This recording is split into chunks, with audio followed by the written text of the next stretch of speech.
Good afternoon, everybody. Welcome to Interviewing Wednesdays. We're very glad you're with us today. It's the first day of December, December 1, 2021. We're very glad you're with us.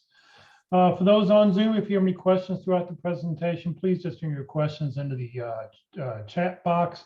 For those watching on Facebook, please just enter your questions into the comment field. We are monitoring that feed and we'll be sure to get those questions answered for you. Please note this event is currently being recorded and is currently live on Facebook. The recording will be on the Career DFW Facebook page and the Career USA YouTube channel for others to view in the future. By participating in this event, you give consent for your name and picture to appear. Please note that any comments you put in the Zoom chat window will not appear in the recording. Well, good afternoon, everybody. My name is Jeff Morris. Back in 2008, I started a website called careerdfw.org to help those who are unemployed in the Dallas-Fort Worth area. In 2012, I started a second website, careerusa.org, to help those outside the Dallas-Fort Worth area in their job search. I have written a book called What I've Learned About Your Job Search that you may not know. It is available on Amazon. Since 2007, I've been facilitating and leading the North Dallas Plano Career Focus Group. The group's been around since the late 1990s. I took it over in 2007, and I'll tell you about our upcoming program that we have coming up this Friday at the end of this session. And since 2017, I've been a member of the practice interview team. The practice interview team is a great way to practice your interviewing skills. If you'd like to have more information on how you can do that, I'll put some information into the Zoom chat window in just a second. Well, we've got, for the months of November and December, we have special guest speakers who are with us. Mark and Walt, who put together a 13-part workshop. All those sessions are on the Career DFW website, Career DFW YouTube channel. You can go back and watch any of those there. And during the months of November, December, we've got special guest speakers to sort of fill up the slots before we decide what we're going to do starting up in January of 2022. So today, Walt Glass is with us. He's going to talk about distinctive interviewing. So Walt, thank you very much for being with us, and I'll turn it over to you. All right, sir.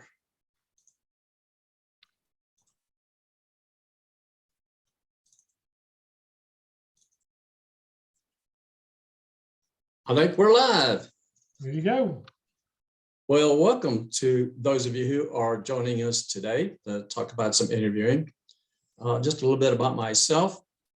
I'm retired, been retired since 2012. And back in 2000, after I left the company after working 25 years, I really bombed an interview. And that got me into interviewing. And so I have developed a workshop that helps us interview with confidence. It helps us know what to prepare, how to prepare it. We're going to talk about some things today called distinctive interviewing, how we can stand out among the candidates. But look me up on LinkedIn. It gives you some information about the workshop. It's free. You have to be registered to attend. So if you're interested in participating, come on down because it's very informal. It's not a mock interview. We have a good time. We're just learning how to improve ourselves and take some ideas to see if we can't stand out amongst all those other candidates. Anyway, so today, we're talking about distinctive interviewing. So if you have questions, we have a nice small audience today. You can just pop in and interrupt. You can open your mic and just talk to me. We'll just see if we can't get together and talk about things that can help you out. Be glad to do that today. So we're going to work on positively differentiating ourselves from other candidates. How can we stand out? How can we be memorable? Let's think about the interviewer for a moment. They may be interviewing several candidates, and so they interview several during the week. They get into the office on Monday, and it's kind of fuzzy on who your candidates were, which ones stood out. Some have to get out their notes, and some compare notes and kind of figure out what it was. But we would like for them to come in on Monday and say, well, who stood out? And say, well, you know, Ron really stood out today. What was it about Ron? I said, well, it was just a good interview. All right. So we made some kind of connection. Something happened to doing that. And we worked so hard on all the other things about getting a job. Then we get to the interview. We don't want to blow it. We want to do an excellent representation of ourselves and what we can do for them. So that's what we're going to get into today. My opinions and suggestions today. Guess what? The whole job search category is opinions. Everybody's got an opinion on how to do everything. Well, so do I. So what we do is we listen to these opinions, and then we pick out the ones that we think would apply best to us and what would be good for us to use. Now, the only danger in that is some of it is you say, well, I don't like doing that. Well, it could be a thing that you need to get used to doing. So you got to look at that kind of carefully, but consider these ideas from the interviewer's approach. And so people would ask me, well, would it be all right to do this in an interview? And I say, well, if you were the interviewer, what would you think? And they said, well, I think it'd be good. Well, there's your answer. So listen to these because we're trying to distinctly be different for the interviewer, not for us, but for them. So we're going to look at those ideas from their approach. So I want to ask you a question first on this poll. I kind of get an idea of the few of you that here on kind of where you stand in your job search. So where are you really, where are we going? Okay. Those who answer, I would say, I don't think this is the same poll. Jeff, well, you can put the answers in the chat window instead of thing, because some of us may not know yet where we're going. We're trying to figure, there we go. I think that's, no, that's not it there either. Anyway, the answer A is, I'm not sure yet. I'm still trying to figure out where I'm going. B is the, I don't really care. Right now, the situation is I got to have a job. I got to find something. I got to find something I got to do pretty close right away. Another one is, you know, I like to do job A or B. I can do a couple of different things. So maybe I choose one path or the other. Another one says, I have the kind of role I have picked out. I just have to find the company or the place to do that. So I've got that decided upon.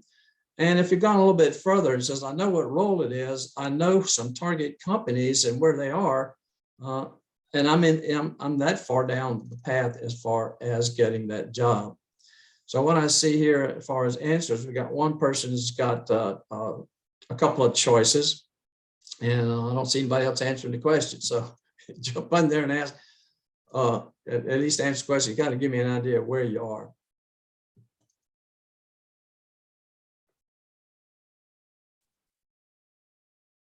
Yeah, I just didn't have your first, I don't know. I didn't have your I don't know yet answer on that poll. Sorry about that. That's not a big problem. That's okay. So I'm going to try to address this as if there's somebody in each one of those categories to try to cover that. And if you have some questions from your perspective, certainly, you know, you can let me know. So we can stop that poll. Thanks, Jeff. Let's go to the next one. Kill that one. So I ask a lot of people about an interview and say, what is this interview all about? So we're really in a selling situation, right? Everybody says, yeah, we are. And so I say, what are we selling? And the only answer I usually get is very simply ourselves. We're selling ourselves. So, okay, well, tell me just exactly how you would define ourselves. And there's this long pause. So I'm going to give us a little thought about that. What are we really trying to sell? So I did some research and said, I broke it down into three things. I said, well, we're selling our soft skills, our characteristics, our personality, who we are, our likability factor. All right. Would people like to work with us? We're also selling our experience, our hard skills, our education, background, those kind of things. In fact, if you've gotten to an interview, you've probably already met number two. They probably think you can probably do the job. And then number three is they're trying to get us to accomplish something for them. They have needs, they have problems or issues or whatever it might be. They may be growing. They need to put some people in some new areas, whatever it might be, but they're hiring us for a reason. And it isn't just to do it. It's also to solve the problem. And so I came up with a short way of saying, okay, ourselves is defined by who we are, what we do, and how we can help. So we'll focus on that today because that's what we want to pay attention to inside of that interview. How can we do that effectively and differentiate ourselves? So number one, we want to focus on who we are. We want to understand how to articulate who we are and sell that. So we can't, if we don't know that, and they ask us about ourselves or describe ourselves or our strengths or something like that, we got to be able to understand how to answer that and articulate it well. We often have to tell them what it is that we do, what is it that we do, and show them that what we do is fun and we like to do it and it energizes us. And we like to go to work because of the activities and things that we do. And then third, how can we help them? This is probably one of the most significant omissions that I hear in interviews. That what we do is just tons of that in an interview. We can go over our resume and we can talk about all the things we did, but we don't spend a whole lot of time on who we are. We do spend some, but the how we help is almost not even present. And we want to sell that as well. So that is a lot of work. Just this slide alone says there's a whole lot of preparation and work going on so that I know and can focus on these things.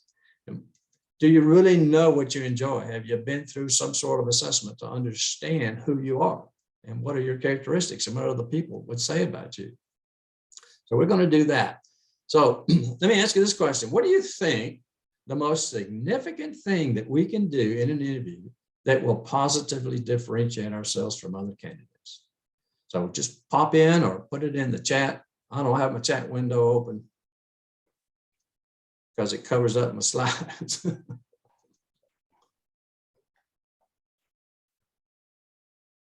I'll read out any comments they put in the chat window for you. Yeah, somebody open their mic and tell me what you think. You be the interviewer. What do you think a candidate can do that would be very significant to you? Be unique. Be unique. Connect with the interviewer. Connect. Be memorable. Memorable.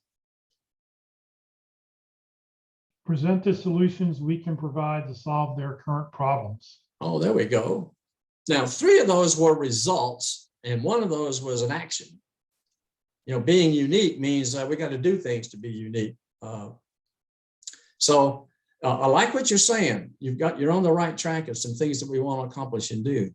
But if we were actually to do an action or do something in there, what would it be? So here's what I say it is, and then we'll find out what you think.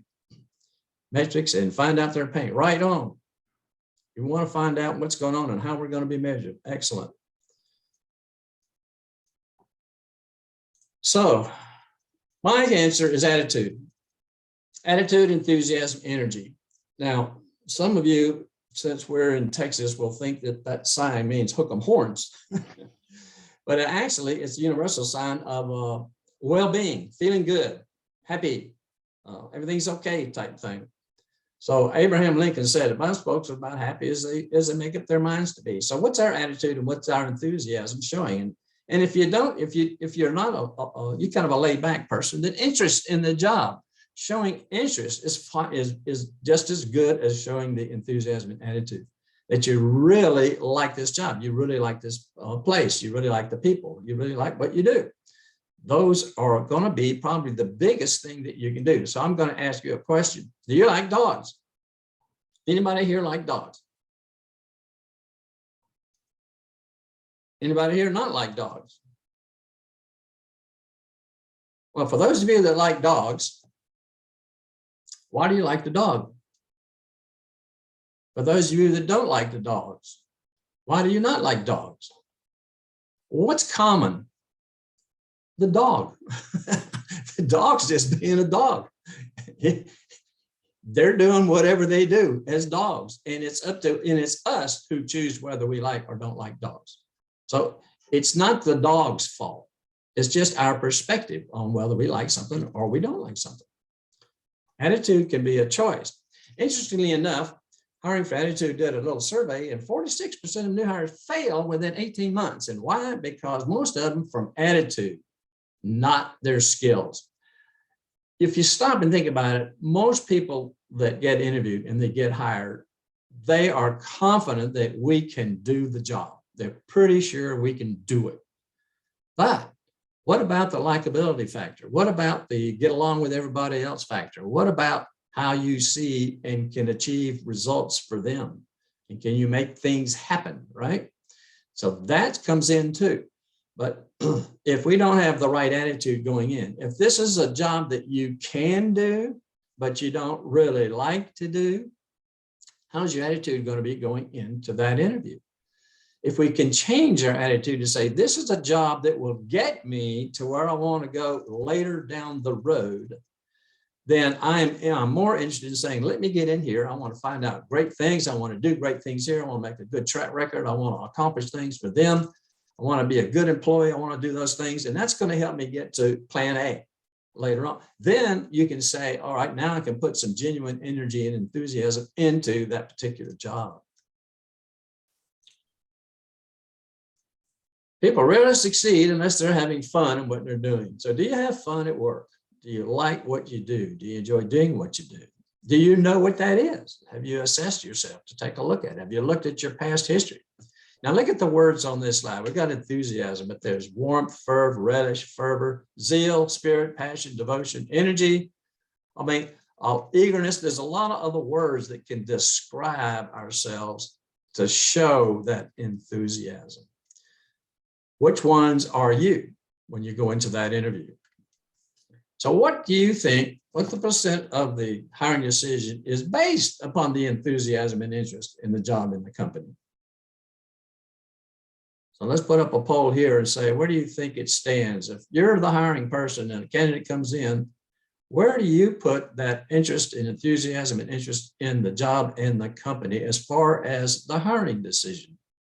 What percent of that hiring decision would you say?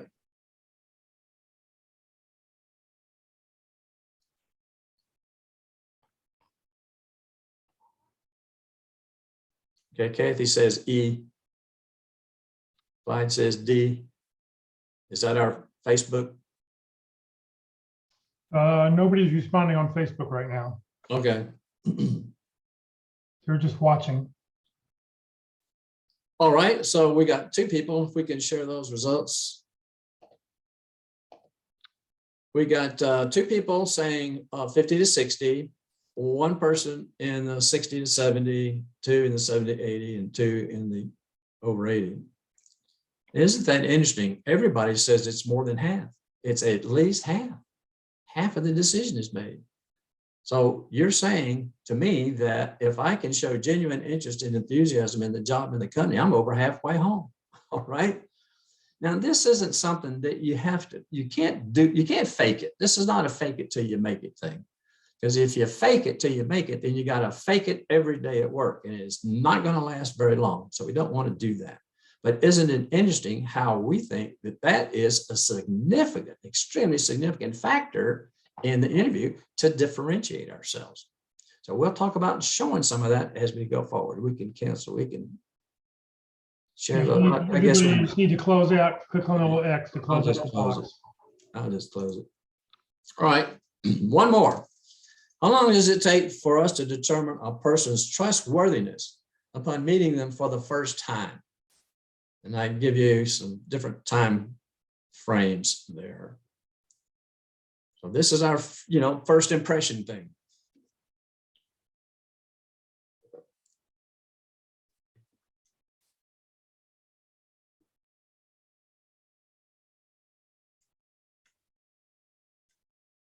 Okay, we got half of us think, half of those that are responding say between 1 and 5 seconds. A couple of people are in the 6 to 10, a couple of people are in the 11 to 15. All right.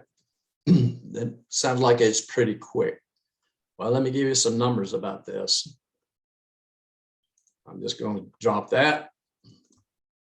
Princeton University did some research, and they made judgments about, they did research on attractiveness, likability, trustworthiness, competency, and aggressiveness. All right. And they had a fraction of a second on seeing someone's face. So that very, very first impression that they have, they did a study on that. Trustworthiness was the quickest. It's within 100 milliseconds, 1/10 of a second. Very, very quick. Additional exposure all the way up to 1 second didn't really change the judgment. So they actually did a judgment on 100 milliseconds, 300 milliseconds, and 500 milliseconds, which is a half second. And they showed different pictures, and people made their judgments. They also made a feeling of how confirmed they were, how much they thought they were really right in their judgment. They came up being pretty strong. I think we're right in those answers. Pretty interesting. But increased exposure time led to more differentiated impressions. So what does that really mean to us? First impressions are pretty important. So let's pay attention to our greeting. I'll also talk a little bit about the opening, which is greeting B. The greeting and the opening statement are the first impression and the first few seconds of an interview. Then I want to kind of touch on the closing and showing our attitude, enthusiasm there as very important. So let's just spend a little time with that. Which picture stands out to you? Very quickly, which one? Pick one and quickly put it in the chat window. See if I can open chat here. Oh, covered everything.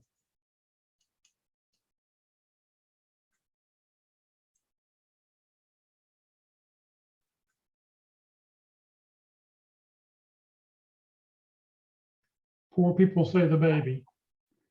Poor Julia. That's Julia Roberts in the upper right. She's being left out. And the guy in the blue shirt on the right. Okay. All right. Well, guess what? A lot of people pick out the baby. And this is some interesting information about smiling and what smiling does for us. Who doesn't feel good to see a smiling baby? We all react to that. So some very interesting things about smiling. Here's some physical stuff about smiling that happens. So we know that the brain releases, well, you may not know, the brain releases neuropeptides and neurotransmitters, all right? The neuropeptides are molecules, they help the brain to fight stress. And the neurotransmitters have dopamine, endorphins, and serotonin, which help us make to feel good. It's a mild pain reliever and it's an antidepressant. So that when we smile, these things are effectively going on inside of our bodies. Guess what? The recipient is also having the same effect, all right? Because when somebody smiles at you, we have a very natural reaction to smile back at them. It's not very unusual at all.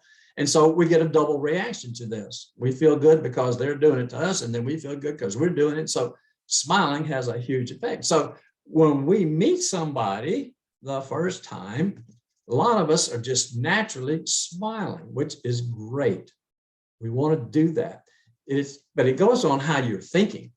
Are you thinking good? Or are you thinking worried? So I was fishing around the internet and I found an interview with George Wright, who was the VP of IT operations at USPS, our postal service. And he says, I assess people by first impressions. Well, who doesn't? We all do that. We're going to do it. It's automatic. But how you look and speak matters. So that first part of that interview is very important on how we're going to be perceived by those different characteristics, trustworthiness, and those things. Very, very quick impressions. They may be wrong. We want to show them by the end of the interview that we can go ahead and show them exactly what we are like, how we can come across, how we work there, etc. So let's look at the greeting. You have to have what I call the interview mindset. So we have to have our thoughts. What we're thinking and what we're feeling is going to drive how we look, the expressions on our face, the words we use, the tone of voice, etc. All of that comes after. So if we've got the right mindset going into the interview, then we're going to demonstrate these things. Now, it has to be genuine. It's not effective till you make it, as I've said before. So smiling is going to be great. Now, I know I have a camera smile. Well, here, I'm going to take your picture. And I go, okay. And that smile doesn't get you very far. It's not very good smile. But if we show that we are excited and interested to meet the interviewer, we're looking forward to having the interview. We're really interested in the job. We're really interested about the company. We're looking forward to have the conversation with them and talk with them about the opportunity and that we can bring some value to them. We can help them out. So if we're thinking that when we walk in and present ourselves, we're way ahead of the game. The other end of the spectrum is, oh God, I hope I can pass this interview. I'm really worried. I hope I can answer all these questions. Well, preparation and practice is going to get us to where we can show that genuine interest and enthusiasm. So let me give you a suggestion on an idea of how you would say in the opening, tell me about yourself. A lot of people say a lot of different things. Some people go over the resume and things, and this is not the only way you could do it, but here's a suggestion in 90 seconds. When I was in college, I took some summer jobs. They put a computer across the hall, and I've been in information technology ever since, and I really love focusing on the customer service. Something that shows them that I like what I do, how I got into it, and what I do. With my experience then, and I'll name a couple, and my soft skills, and I'll name a couple, that helps me to help you achieve this. So the key is on the I am, I do, I help. I'm going to combine who I am and what I do to effectively achieve things and help you, how we put those together. I left my last job because of, but that brings me to why I'm here with you today. Because here's what I like about the job. I'm going to give you a couple of things. Here's what I like about the company. I'm going to give you a couple of things. Specifically, I'm interested in this particular job. And now that I've talked to you about myself, can you tell me what are the top 3 characteristics for a person to be successful in this role? All right, I end it with a question, and I think there's 2 questions to ask, not consecutively, but soon up front. You can switch these. The first question is that the top 3 characteristics for success is an I am question. Who are you looking for? I'd like to know that. Why don't we as salespeople go in and talk to people and find out what their needs are? Why don't we ask them, what kind of person are you looking for?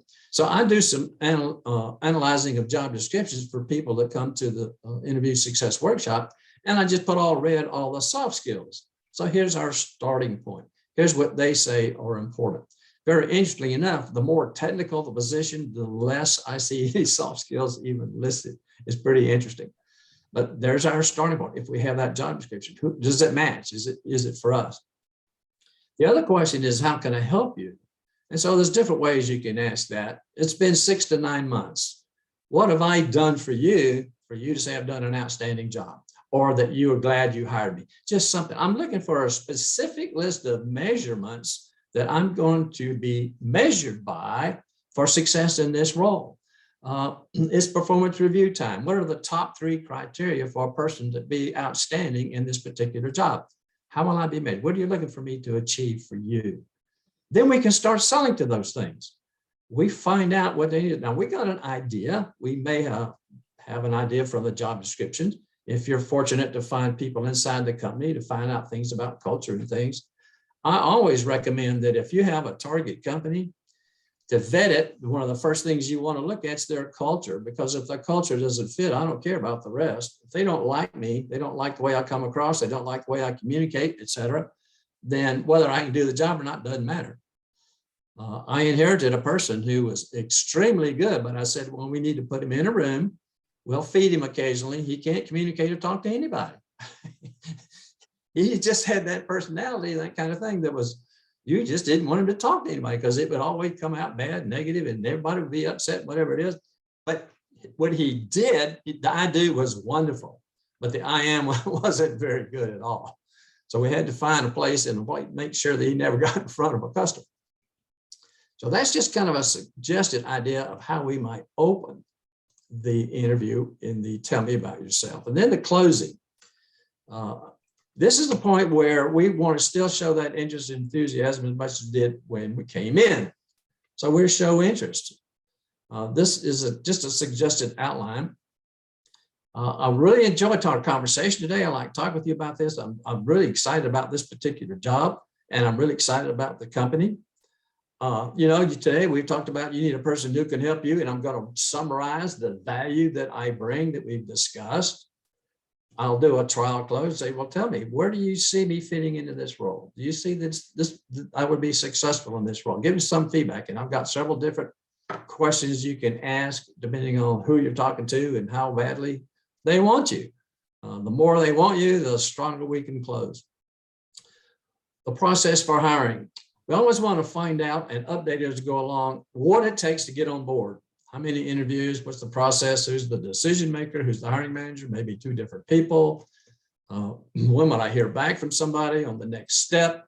I want to always find that out. Who will I be talking to? Who's going to be my interviewers? Trying to get all that information as much as we can and update it, as we go along. Because the more information that I know on that end, the better I can prepare myself for what they're expecting.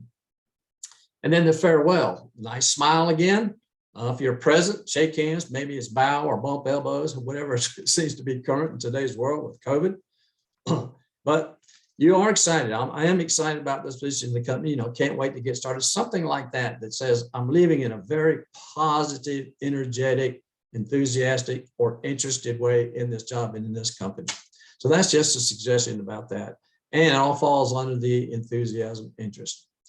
Now, George Wright had a little sentence that he said, I'm looking for people who are passionate about what they're doing. So I need to show passion in my answers and in my face. They're excited about their experience. I have to show that I enjoy doing these things, all right? There's an I am and there's an I do. And how it can come to play here, that's an I help, all right? How does it come? What does it mean if I take this passion and this experience and what does it do here? So he's got the I am, I do, I help, and all in one sentence. He's looking for somebody who has energy. So we got to show a little bit of energy and interest and all those things. And here's the result of what he's looking for. So that person wants to get a job done. When I have these things, then I've got the kind of person that I'm looking for. Very interesting comment.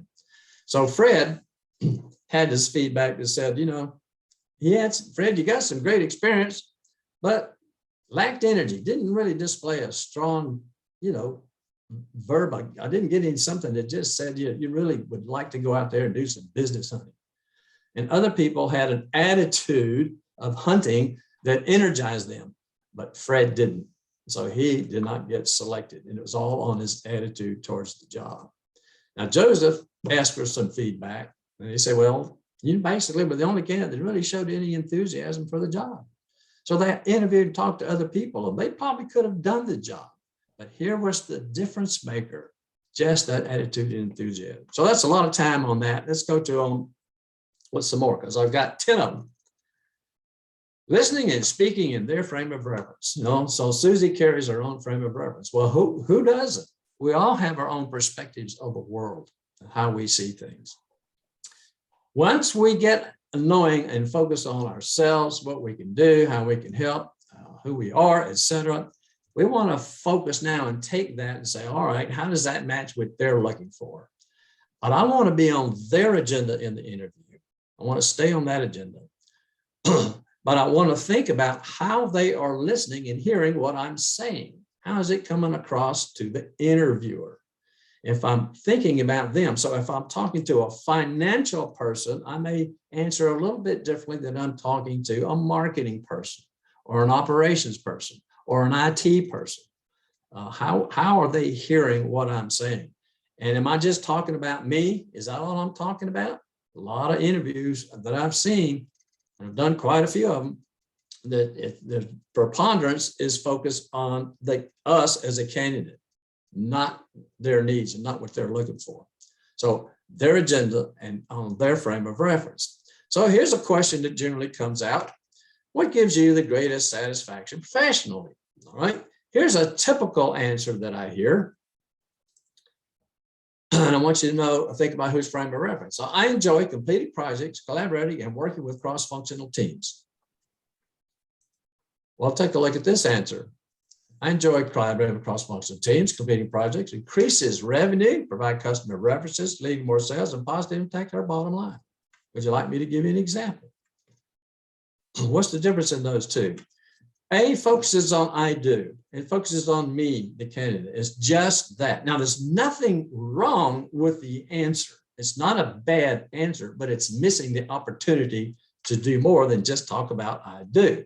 And that's what I've done. And the second answer says, I've added to the I do how I can help and giving you 2 or 3 values that by doing this particular type of activities, I can provide these types of values to you. That's why we get into selling the value. Lots of times it's just a matter of adding something to our responses that says, and this is what I do, and here's the value of what I do. Why this question? Why from this person, and why now? So every question has these 3 elements to help us determine our response. The question itself, who's asking, and why now? Where are we in this process? How many of us think about that when we're answering a question? Or are we just thinking about, I got to get a response? I'm response driven. I'm not interviewing driven. I'm not selling driven. I'm just trying to answer questions. We got to move from that mode into the selling mode and the differentiation mode. Pausing before answering. This one is big. It's such a significant impact, but it's a tough one to do. Don't you feel pressured in answering a question really quickly? When somebody gives you a question, if you don't answer it quickly, you think we're going to look bad because of that.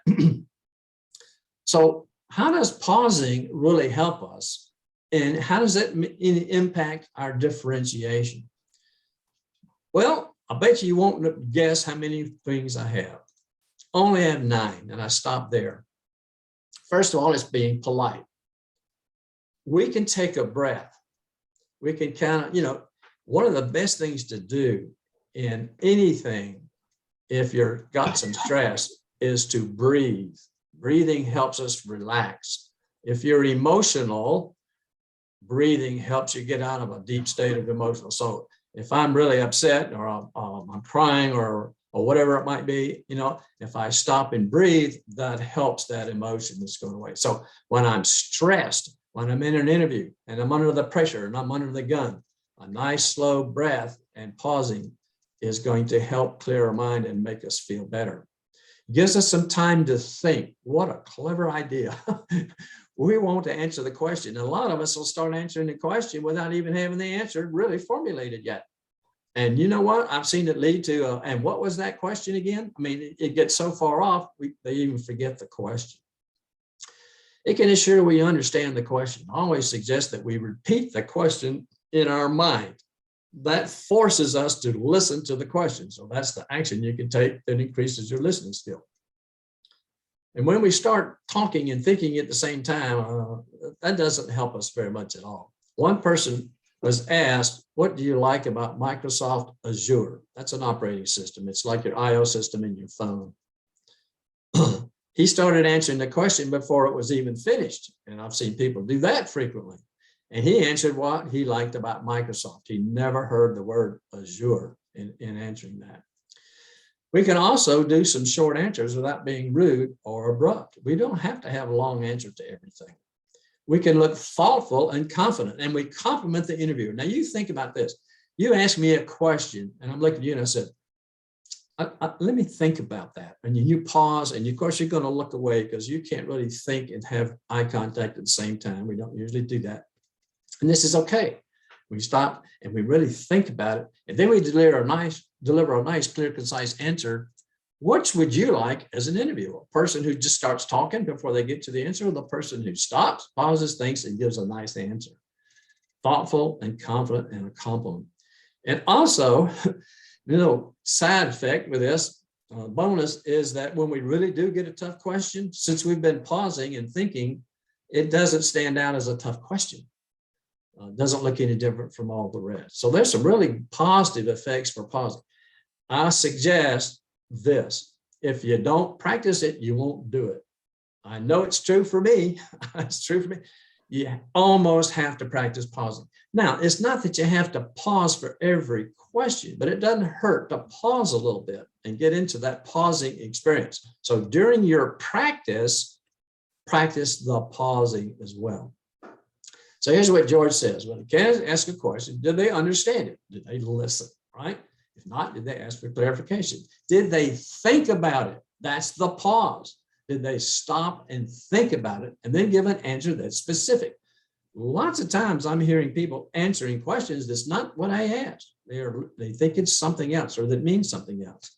Just a tip. If you're ever uncertain about a question and what they're trying to, what they mean by that question, don't assume and give an answer. Ask for clarification and understand that question first. But it's important how well they listen and how well they respond in nice, clear, concise terms. So there's the pause to help us achieve that very thing. Number 5 is the soft skills, the selling skills. If you don't have the soft skills that match and you don't have the likability factor, how are you going to make that connection? So one person said, one of the things that's important that stands out in an interview is to connect with the interviewer. Exactly right. And soft skills If they don't match, if our communication style doesn't match, if the way we express ourselves doesn't match, if the tone of voice we use is not really energetic or has some positive things to it, if our facial expressions, the questions look like they bother us, if we look like we're just trying to answer questions and get out of here, all that's going to show, that's the soft skills. We've got to demonstrate these skills, not just tell them what they are. We got to demonstrate them. So a lot of job description says must have strong interpersonal skills. Well, here's 86 of them. So I wonder which ones they're talking about. If you look really close, there's a few I scratched out because I don't think we need to be quirky or quick-sighted, any of those. But which ones are those? Which one of those fit you? Where are your top 3 or 4? How would people describe you? So one of the things that I might do, and Jeff and I've known each other for a while, I might go to Jeff and say, Jeff, how would you describe me? Because how I describe myself is not what somebody else sees in me. So I'm going to ask several people who know something about me, who have worked with me or have known me for a while, how would you describe me? And I think that's really excellent feedback. Now you can take other tests and things like that. So there's a ton of these things that you can go out there and take. Some of you may have taken Clifton Strengths. Well, I'm a responsible person. So if you need somebody that's responsible, you can choose me, because every time something goes wrong, they said I was responsible. Soft skills relevant to the job, though, right? It's got to be relevant to the job. It's got to be a match. We want to find out if this job is a match for us. So we go over the technical stuff, says George. Then I go to the soft skills. You can have all the credentials, but if the communication style, personality, if the I am doesn't mesh with the culture, we're going to run into problems, and it's a showstopper.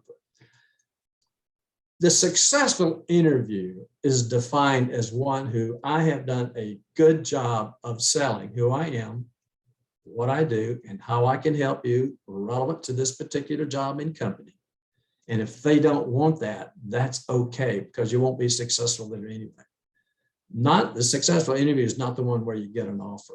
The successful interview is where you confirm it's a match. Now, you would love to get an offer, as a result of that.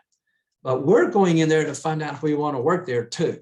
It's just as important to us to find out that as they are to hire us. Soft skills have value, but what those characteristics have and what we can demonstrate with them has greater value. So remember, I said we're going to take who we are and what we do to achieve these kinds of results. So if I have a story, or if I can tell you about a particular soft skill that I have that demonstrates that skill, that's going to be more powerful than just listing the skill. If somebody says, well, tell me about your strengths. Well, if I give an answer that says, well, I am this, this, and this, compare that with people tell me I am this, this, and this. You see the difference in that? In other words, I'm giving you what other people say that I am and describe me, as opposed to how I think. I think it's a little bit stronger, a little bit better. What do you think? So the characteristics and the value that we bring. So maybe some of you are familiar with Clifton Strengths. Mine are belief, positivity, responsibility, arrangement, communication. Well, I've got a word on some of those in a minute. But for example, responsibility. I use the word be practical because none of my surveys show me that I'm a practical person, but I'm extremely practical. All right. A garage door opener is worth every penny I pay for it. It opens the door and I'll use it all the time. Very functional. I'll do it. But gee whiz, there's some things that, the kind of car I drive, it doesn't have to be electric. It doesn't have to be, $150,000 car. It doesn't have to be a Jaguar. I can get by on some other things. Those are just fine. But let's talk about, responsibility, for example. So if they ask me about me, and I'll say, well, for example, about responsibility, what kind of answer could I give? With responsibility, I take ownership of what I say and do. And with integrity, trustworthiness, and dependability, I'll throw a few others in there. You can rely on me. So there's the value of me being responsible. It's the value of having integrity and being trustful and depend. You can depend on me. You can trust me. Those are things that I can say. That's just different than saying responsibility. I'm responsible. Just a note on Clifton Themes for those of you that use it. These don't have what I would call an intuitive definition of what they mean. I see it on resumes sometimes. I'm this, this, and this. Well, what does connectedness mean? What does context mean? Anybody know what input means? I mean, these words don't match with something that I can readily define. So I would suggest that you might not even want to use them, but you might talk about what that is. So input, I would say, I love data. I love analytical functions. I like interpreting data and showing what they mean and how we can use that data to be more effective in our business, right? That's what input means. So I would not necessarily say input. I would describe what that means in that answer. So just a little side on that. Number 6, experience and value that's relevant to the job. So we talk about our experience a lot, but we don't sell the I help side. So experience has the value, but what we do with it has even greater value. Where's our achievements list? Is it in your resume? Do you show your resume? Or does it say, I did this, I did this, I led this, I did this, responsible for, or something like that? But it doesn't have a single metric or number in there to say, here's something that I accomplished and did. Well, we got to do that in the interview as well. We want to express those things. All right. Star stories is how we do it. Situation, task, action, result. There's a whole session practically just on star stories alone. There's several acronyms out there for the process. There's CARS, there's TARS, and there's other ones. I kind of like this one because it gives a breakdown into the actual 4 pieces that I think are the most effective. A lot of people leave out the situation, but basically, if you don't tell them your title, your role, or something at the beginning to give it context, I think we're missing out on the power of the story. So when I was at this, when I was an account manager, when I was the customer relationship manager, when I was the IT manager, whatever it was, and you could optionally add a company if you wish, particularly if it's a company like that company in the same industry. The challenge or the problem was this. And so what I did was this, and as a result, these things occurred. So I did one I'm going to share with you for me, and I put a little poem to it. So you see if you can pick out the STAR in this. When I was in the 7th grade, walking a mile to school caused a decision I made. I went to my dad and asked for a bike. He said, go get one. Not the answer I liked. Visiting 2 barbershops, I asked if they care to add shoe shine services to their cutting of hair. One said yes, and my joy started to show, but the other said no. And what do you know? They had a daily strip, they needed daily strip center sweeping. More money I would be gleaning. So each morning I carried a tool, a push broom for sweeping prior to school, shining shoes on Saturday and each weekday afternoon. The dream of my bike was coming too soon. In 2 weeks to the shop, I made my way with $20 down and $311.75 pays. I bought the blue swim bicycle and began my riding days. And I realized that work wasn't so bad. It was a few months later, I thanked my dad. So there's a little story about me getting a bicycle, how I went through and did it. And also something that I learned. You can add what I learned from that kind of experience, if that, that might be an appropriate thing to say. I learned something about working and having responsibility and all that sort of thing through that experience. So star stories, they're huge. And that's how we build a connection. That's how we build a rapport, because they live the stories through us as we tell it. It's like identifying ourselves with a character in a movie.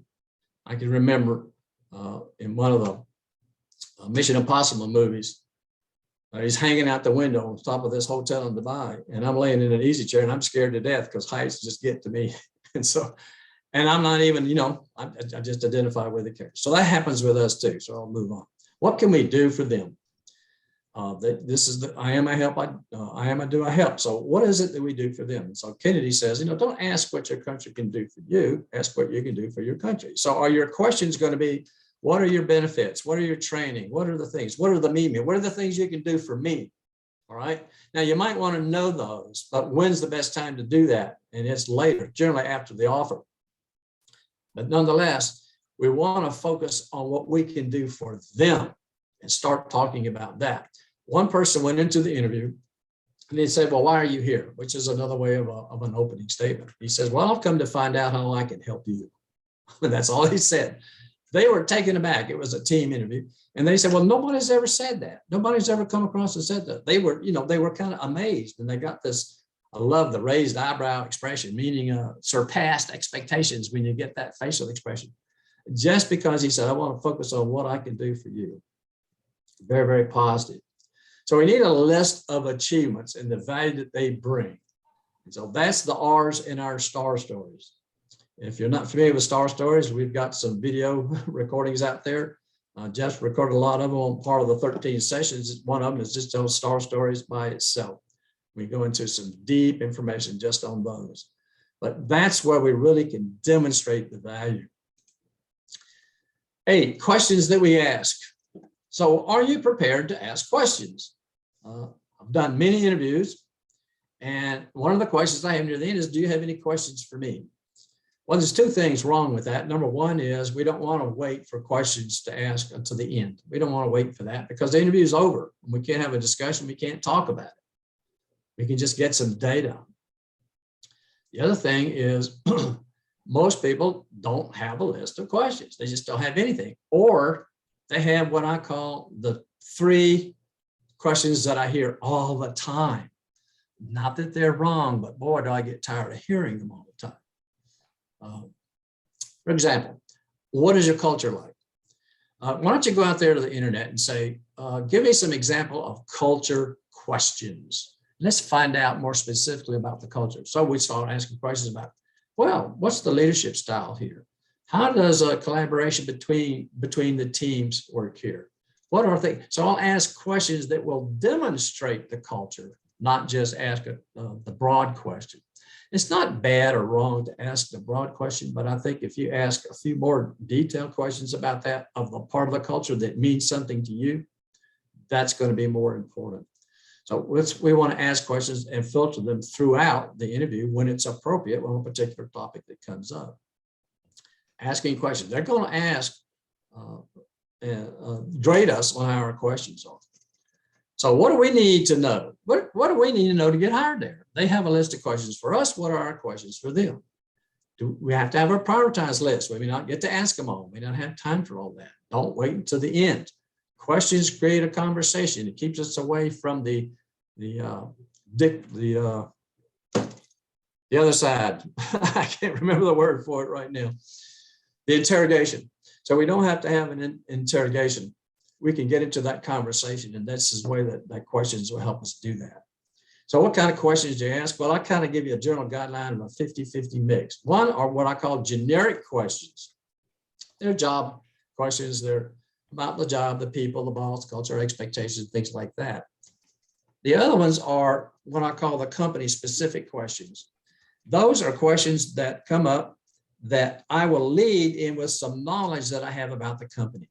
So I was talking with Jeff, and he was saying, there's a really good video about networking that you can listen to or something like that. So I was talking with him. And so now he was mentioning that. Now, what would you say about networking? Jeff gave me some of that. What's your opinion about networking?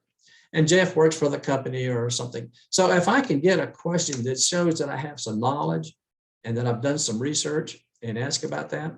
One guy said, I was listening to the quarterly earnings, and your CEO said, we need to develop products that have a higher margin. So then he asked the question, so tell me, what are we doing about that? And why did he ask that question? He's in product development. He can help with that. That's his focus. And he also said he kind of assumed that he was working in the job, a little tidbit there, that I'm already working here and we're already working together on accomplishing that. So kind of mix those, and it's not the depth of questions, it's the breadth of questions that's going to be more impressive. It'll make a difference between us and other candidates. So a fool does not delight in understanding, but on revealing his own mind. What do we really need to know? And how can we come across to show them that we are interested by our questions? 70% of the time we should be talking, and 30% of the time they should be talking. So that's about the mix in the conversation that we have. So a lot of people ask me that question. The traditional interview model says they ask questions and we answer. And then we hope they call us. How many times have we hoped that they call us back and they don't? That's the traditional model, but the strategic model is they have needs and we can show our skills, our I do, and how we have accomplishments. You know, I can illustrate, I help. So we have a discussion about meeting the needs, and we both ask and answer questions. And so, which is really look at the interview, I want to make them an offer they can't refuse. I'm going to take the responsibility for the outcome. I'm in charge of my job search here. I'm going to show you who I am, what I do, and how I can help you to be effective. And then they can choose that, but it's going to be a lot different than just answering questions and thinking maybe they'll call us. So I have a question here from you. How much notice do I need? And it disappears. So let me just, can you read that one, Jeff? Yeah, question is, how much notice do I need to give the pit crew for an upcoming practice interview? Oh, okay. Well, while we're in that, the answer is probably 2 to 3 business days advance notice so that Mark can get the team involved on the panel to get scheduled. So if you send in your resume and job description and your windows of when you can hold the interview to Mark, he'll see if he can't schedule that up. That's Mark A. McDonald. All right. George says, I ask questions because I want to see how insightful they are and what's important to them. So the questions we ask show us what's important to us. 9 is knowledge. The more knowledge we have about the job, the industry, the interviewers that we're going to talk to, their customers, their challenges, their competition, that kind of thing, and demonstrate that knowledge through the questions we ask. Say, well, it looks like I was doing some research and it says you're number 3 in the marketplace for whatever industry it is. And so what are the plans for beating that competition? And so what, you know, if they can get into a discussion with you about answering that, you can start showing how you can help them beat the competition. So your knowledge, how much knowledge? I would say if you have a 1-hour interview, you better do about 4 hours of research just on the company alone. 4 hours. People inside the company. Can you find connections and contacts, people who know people, etc. A lot of that work is going to really pay off when you get into that interview and demonstrate that knowledge. So George says, do you know something about the company? Do you know what the objective of the position? The objective of the position is the I help side. The I help side. Do everything you can to find out how the company sees this position so that we can address what they're looking for. That's by asking questions, finding out. Where do you find it? Plenty of places. I want to point out Data Axle, Reference Solutions over here. It's a great way to find target companies. It has a lot of different parameters you can put in and search for companies in a geographical area with several different parameters, size, etc., industry, all those different type of parameters to say, what kind of companies am I looking for? You can go in and find it. Here's a sample company I like. Find out what their code is. There's a couple of codes, the SIC code and the NAICS code. Put that code in there and it'll show you other companies that do that kind of thing. You can look at their list of competitors at the bottom of that page, that when you pick out a company and say, well, those are also potential target companies. So good way to find out where some target company. It's a great place. Dallas Business Journal comes out with their book of lists. This last, was it 2 weeks ago, they had the best places to work for on the Sunday edition. Great place. I would suggest that you Google CEOs, you Google things, you can find a lot there. Plenty of places you can find out information. Go out and find out. The more armed you are, the better it's going to be in that interview. Amazon, for example, puts this out in an interview with Beth Galletti. She's the Senior VP of Human Resources. She says the cheat sheet to getting hired at Amazon is to understand their leadership principles. They're telling you what you need to know to get hired. So it's people who can follow or subscribe to our leadership principle of customer obsession is their mission to be the most customer-centric company. All right. They're telling us what they are. And so, gee whiz, well, I wonder what those are. So here's their leadership principles. And if I walked in and said, well, I really like your leadership principles. In fact, I might have them even memorized. And I say, it's interesting that Jeff Bezos added number 15 and number 16 back in July. I'm curious, how did he come about adding those two? a question about it. So you look at this and say, is this me? Does this match me? Because they want you to, before you come to work there, they want you to get enough information for them to say, if it doesn't match you, you don't need to apply. So they're trying to help them hire quickly by feeling you out, weeding people out just on the page of getting to know about them. It's an interesting thing. I went to Toyota and looked up their logo as an example. 5 years they spent on this, and here's what it all means. So if I sat down and said, I really enjoyed your logo, and I looked up the history of it, and I saw there it has the company and the Toyota involved. It looks the same in the rearview mirror as it does looking on forward. I like the values that you show, and you can list their values and how you're really trying to take the heart of the customer, company, and technology to prepare or to end up with a mutually beneficial relationship. So if just talking about the logo shows that you've gone out, you've done some research, you've looked it up, it shows how it represents the company, you like all those things, it matches. Very, very, very good. So there's just a couple of examples of doing that. And then last, we've come on to COVID and speeded up the video interviewing process. It was going to happen anyway, but employers are using this because of these reasons. It's more efficient for them. They can be shorter. They can see more candidates. They set time limits because we have a habit of talking too long in an answer. We are not clear. We're not precise. We're not very responsive as far as conciseness. They don't have to have travel time and expenses. They can rewatch these videos and compare side by side. And so now they have the same questions listed to everybody. They have the videos, and we can sit down and watch and compare everybody. So they see it as a really big thing. How do we see it? You mean I got to learn how to be on TV too? I mean, what else have I got to learn? It's like, my goodness, all this stuff's going on. Do they care that we really don't know very much about showing up and doing a video and looking into the camera stuff? Nope, doesn't matter to them. They're more focused on themselves. It's all about them. So let me ask you this question. What's the #1 mistake with video interviews? Throw it in the chat window or just open your mic and tell me. What do you think?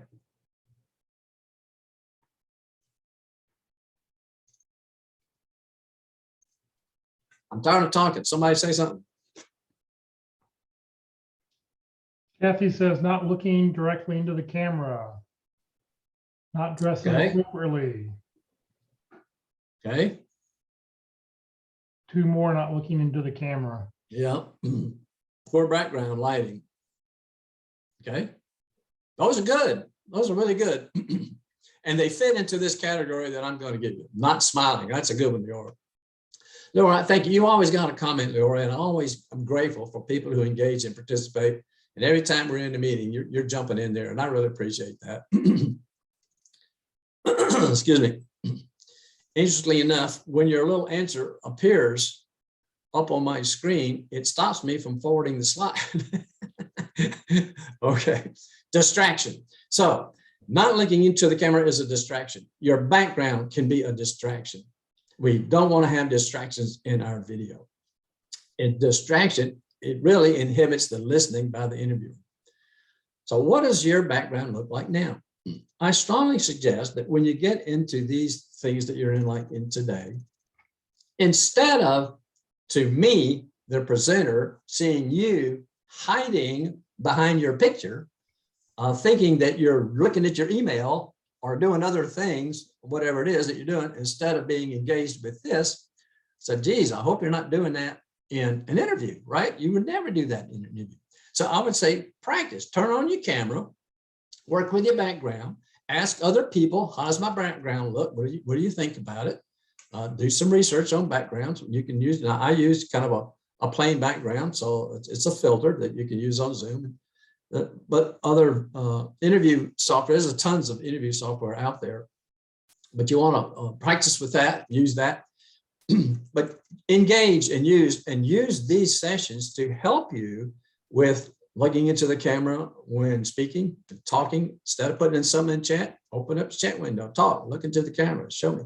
Do those kinds of things to help you practice so that you can do that normally in an interview. So just a quick list, because I have a whole nother topic out of the 13 sessions that's on video interviewing. It goes into a lot more depth. Test your hardware and software. Your camera position should be at eye level, all right? Some space. You don't want to be looking down or looking too far up. What's your environment like? Is there a dog barking in the background? Or in one case, the man's wife walked behind him. She was nude. Started seeing other people kind of laughing because it was a two-way interview. Figured out the mistake there. But what is that environment like? What do you look like? How are you going to come across? It's going to be that first impression. They're going to see you on the video now, and then practicing. You can practice pieces and doing things. Strongly suggest you practice that. Now, Jeff and myself and Mark all have, through Jeff, a free license to use Easy Hire. We can help you practice video interviewing. All you do is contact us. In my case, in the workshop, I have categories of questions. There's 11 of them. And I show those kind of questions. You can sign up for that. And you can practice answering the questions and doing the video. And you look at it yourself. It's not something that you and I are going to discuss or go back and look at or rehash. It's just for you to use to get used to video interviewing. So here's a few things that are important about it. So they'll judge us on that as well. So I'm still working on looking into the camera. It's not always that easy to do because I miss the face-to-face, and now I can't even use it on Zoom. I can't even look at people when I'm talking to someone. So Jeff's got a little note there about where you can do. You can also contact me. Use the Walt_Glass@yahoo.com. Look me up on LinkedIn for that information. And I will be glad to help you out with that, or contact me. We can talk about it. Practice is going to be really important. So during the interview, here's a few tips. Log in early. Always come in early. Now, Jeff has a great expression, and I've learned it from him. He's used it for years, and it says, if you're not early, you're late. So they got me to thinking. So let's take the time, 1 o'clock. How long does 1 o'clock last? How long is it 1 o'clock? Well, whatever length of time you say, it's shorter than that. It's infinitesimal, right? You can't even say 1 o'clock and it's already past 1 o'clock. But always come in early. Have that genuine interest, enthusiasm, interest, so that you smile, look into the camera when speaking, and you can look at them when they're talking. Your posture. Be authentic, display your energy and enthusiasm. So how can you do that? You can't see the whole me. It's a little bit harder to see some of the expressions on my face. Now, is my camera here, or am I going to be here? Am I going to be a talking head, or are you going to get to see a little bit more of my body in that? How does that really look? How does that come across to others? Interesting thing is, avoid touching your face. You'd be surprised how many people touch their face and how often they do it. Particularly if they're embarrassed or did something wrong, but we'll just touch our nose if you read anything about body language and all that kind of stuff. But if we're uncertain, I mean, there's scratching or you'll see yourself if you practice and record that stuff. Also, have a phone number, because if something doesn't go well, you need to contact somebody to get that. So have that. So there's just a few of the several things. Go look up video interviewing. Jeff, did you put a link into it, Jeff? Is that what you dropped? Yeah, I put in the link for if you want a free one-way video, the version I have, but like I said, okay. At the Mark and Walt.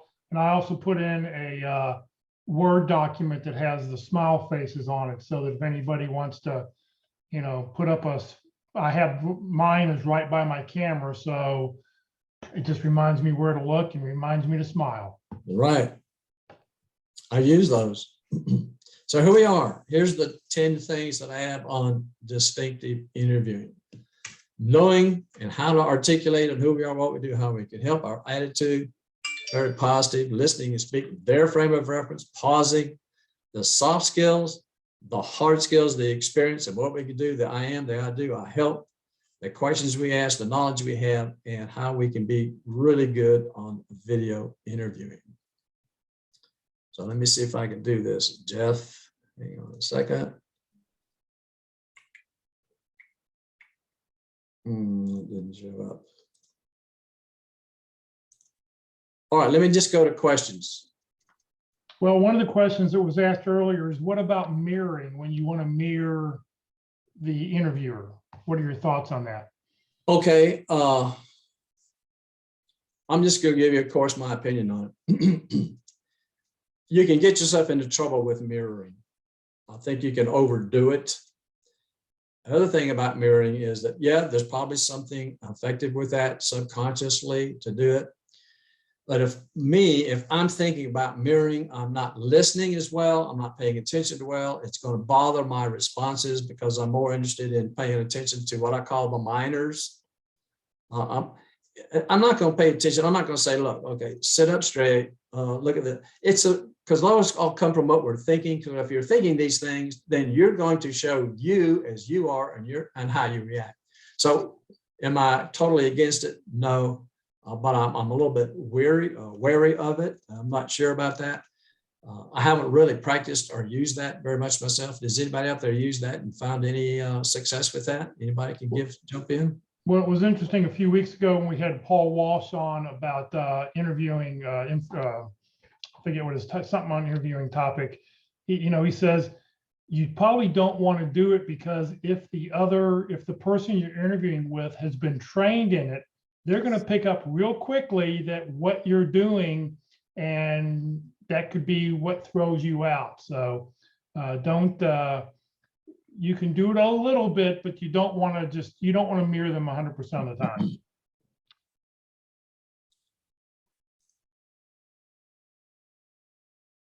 Other questions? If anybody else has any questions, you're welcome to unmute your mic or ask away. I'm going to try to show something else, but while people are asking questions. Yeah.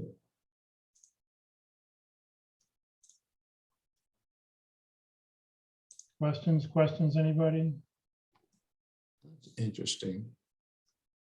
All right, Kathy says, do you recommend a fake background or a real one from your home office?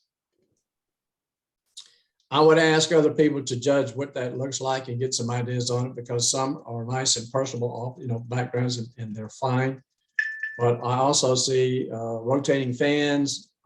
The lighting effect might not be as effective.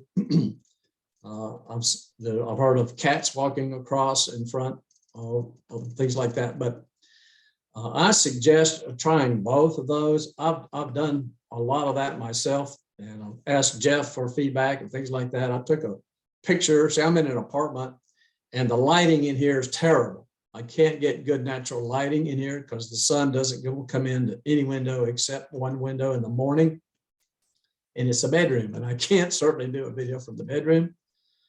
So I ended up going to some sort of virtual background that was kind of simple and plain. Didn't get me into trouble. And you probably don't want a background like what I have right now, or you probably don't want a background that looks like this. This one's good, but it'll probably make the other person hungry.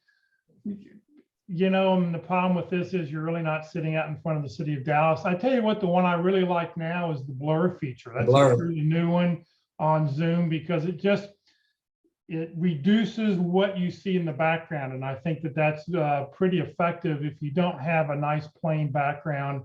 Or, what mine is, this is actually a PowerPoint slide. So I took a very plain PowerPoint slide that had a little bit of color, and, I added the text over here, but the text is here just because I'm promoting what I'm doing. But, you just got to be careful what's in the background. I know that when I look at people's videos when they're on, I'm looking at what's in their background. I want to see their running medals, or, one day I saw the husband walk in his underwear to get something out of the closet.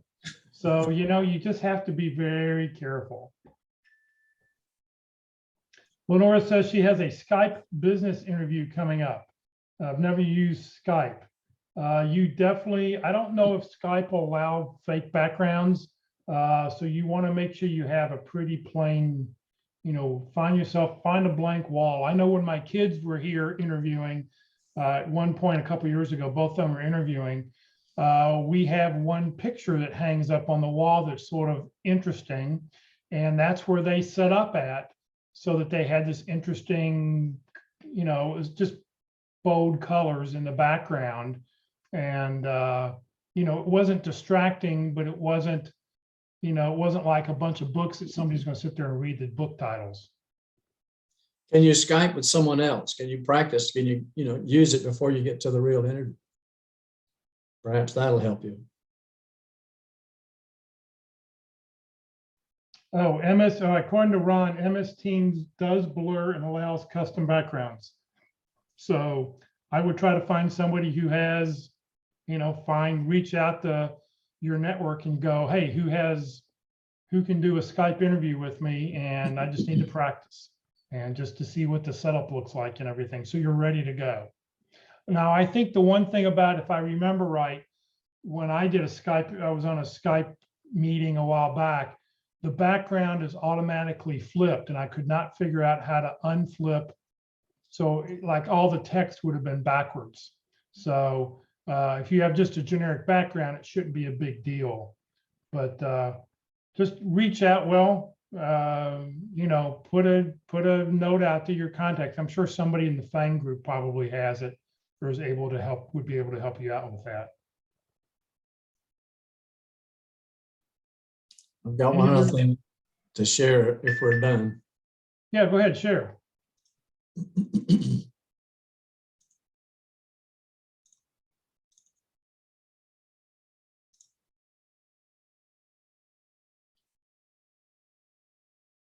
Oh, come on. You select audio. Yep. Well, that's one of the things. Let me stop this.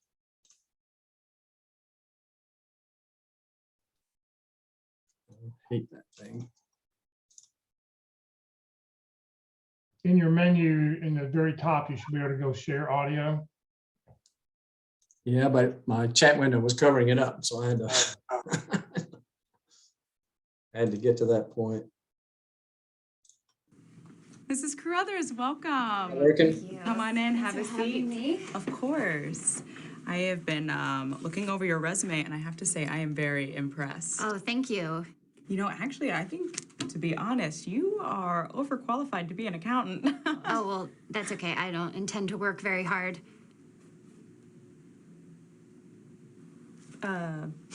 Really?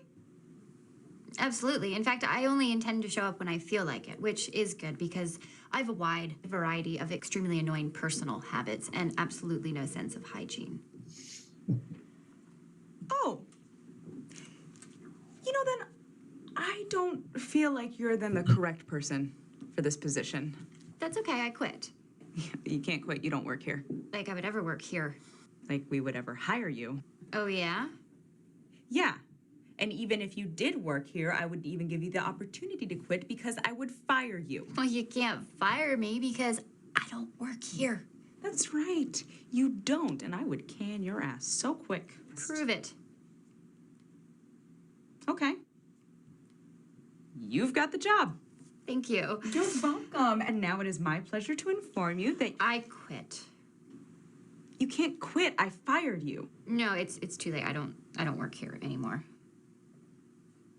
Fine, let's try this again. You've got the job and now you're fired. No, you offered me the job, but I never accepted. Look, I've already worked for you. It's very tedious.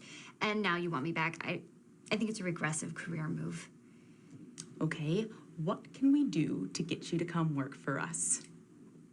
A raise. A raise. $200 an hour. $200 an hour. Okay, prorated to the 10 seconds you're gonna be working here, so 12 cents. And this time I promise I won't quit. You promise you won't quit. You promise you'll let me fire you. If you still want to. Oh, I'm sure I'm going to want to. So we have a deal? Not yet. I've already been an accountant here. I feel like I've outgrown the position. I want something higher. How about junior vice president? Junior vice president. $200 an hour or 12 cents, whichever comes first, and you promise not to quit before I have the opportunity to fire you. That's correct. Great. We've got the job. I accept. Great. Now you're fired. Oh, you can't fire me. I'm junior vice president. I'm your boss.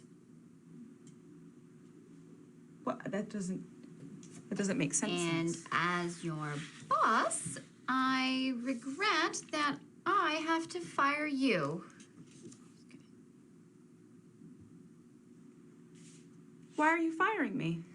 Well, I can't help but notice as head of personnel, you've been hiring some very strange people lately at $200 an hour for me. What am I supposed to do without a job? Well, we do have a new position opening up in head of personnel. Do you have any experience?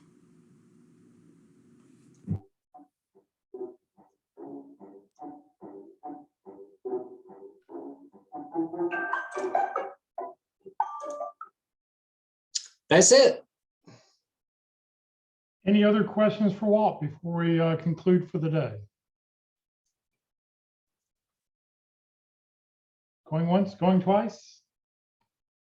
All right, well, Walt, thank you very, very much. Great presentation today, as always, just very informative, a lot of good information. For anybody who'd like to, you'll be able to go back and watch it. We'll have this up on the YouTube channel here in just a second. I will add one comment. Yeah. Did anybody notice any difference in me during the interview?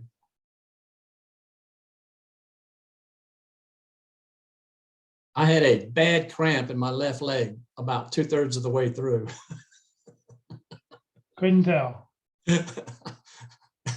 Man, so I should have practiced that, I guess, right? Yeah, you can't be prepared for everything. All right, so join Career DFW and Career USA. We're putting on training 4 days a week. Please join us tomorrow for being the first Thursday of the month. We'll be talking about resumes, advice from experts with Carol Burkell. Please join us for that. This Friday at the North Dallas Plano Career Focus Group meeting at 9:30 in the morning, we'll have open forum. We'll talk about whatever it is you want to talk about. So this is a very interactive session. You bring up the questions, you can offer advice to other people. So please join us this Friday. Next week, Tony Bashara will be with us to talk about the 10 biggest mistakes people make in interviewing. For those who don't know Tony, he owns and runs Babbage & Associates, one of the oldest recruiting firms in the Dallas-Fort Worth area. He's been doing this since, what did he say, 1987. So he's got 30, 35, 40 years interviewing people and placing people.